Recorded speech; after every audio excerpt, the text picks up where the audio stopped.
Beralih ke informasi lain, pemirsa, pembentukan Dewan Kawasan Aglomerasi seperti yang tercantum dalam Undang-Undang DKJ diharapkan dapat menjadi koordinator yang baik dalam memecahkan segala persoalan yang muncul di wilayah Jakarta dan sekitarnya. Presiden diharapkan dapat memilih sosok yang tepat, yakni pemimpin yang mampu merangkum segala persoalan yang muncul dari 3 provinsi yang berbeda.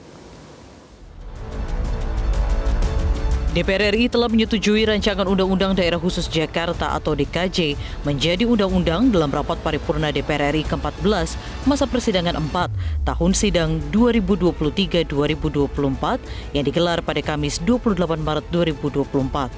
Dari 9 fraksi yang ada di DPR, hampir semua fraksi setuju, kecuali fraksi PKS yang menolak pengesahan Undang-Undang DKJ dan menilai pembahasan RUU DKJ terlalu terburu-buru dan tidak melibatkan masyarakat. Ketua DPR RI Puan Maharani menegaskan jika pengesahan RUU DKJ menjadi undang-undang sudah sesuai aturan setelah sebelumnya dibahas oleh Badan Legislatif dengan melibatkan berbagai pihak. Pengamat otonomi daerah Johermansyah Johan menilai tepat disahkannya RUU DKJ menjadi undang-undang oleh DPR. Hal ini penting dilakukan agar pelayanan publik khususnya bagi warga Jakarta menjadi lebih baik pasca Jakarta tak lagi menjadi ibu kota negara. Johermansyah menambahkan, aturan sebelumnya tentang Jakarta yakni Undang-Undang Nomor 29 Tahun 2007 tentang DKI Jakarta sebagai ibu kota negara dinilainya sudah ketinggalan zaman dan memiliki kewenangan terbatas. Pada Undang-Undang DKJ, Jakarta memiliki kekhususan dalam penyelenggaraan pemerintahan terkait fungsinya sebagai pusat perekonomian nasional dan kota global. Ada 15 kewenangan khusus bagi Jakarta sesuai Undang-Undang DKJ, seperti kewenangan di bidang pekerjaan umum dan penataan ruang, perumahan rakyat dan kawasan permukiman, penanaman modal, perhubungan, lingkungan hidup, perindustrian, pariwisata dan ekonomi kreatif, perdagangan, pendidikan, kesehatan, kebudayaan, pengendalian penduduk dan keluarga berencana, administrasi kependudukan dan pencatatan sipil, kelautan dan perikanan, serta ketenaga kerjaan.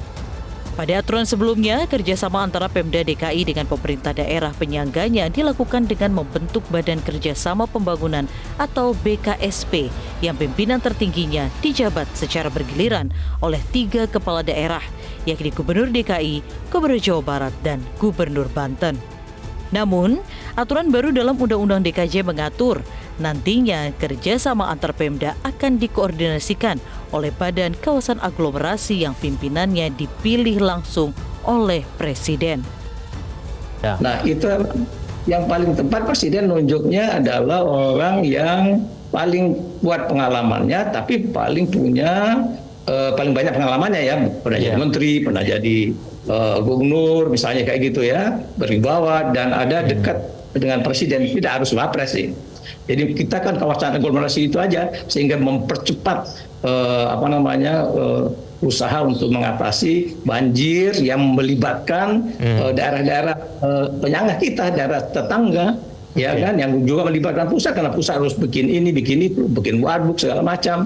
Nah itu jadi satu poin kebijakan, kemudian jadi perencanaan, lalu kemudian dieksekusi pelaksanaan kebijakannya, diawasi oleh mandornya itu ya Kev. Itulah ada di Ketua Dewan Kawasan. Nah, apakah atau Presiden sendiri juga boleh yang pegang langsung, misalnya kalau mau bagus ya kan, atau Wapres atau siapa lah terserah. Tapi jangan menteri. Jangan menteri ya, baik. Hadirnya Undang-Undang DKJ diharapkan akan membawa perbaikan layanan publik khususnya di wilayah Jakarta dengan mendapat dukungan penuh dari pemerintah provinsi di daerah penyangga. Dewan Kawasan Aglomerasi juga diharapkan bisa menjadi koordinator antar daerah dengan mengacu pada otonomi daerah masing-masing agar tak terjadi tumpang tindih kewenangan. Tim Liputan Metro TV.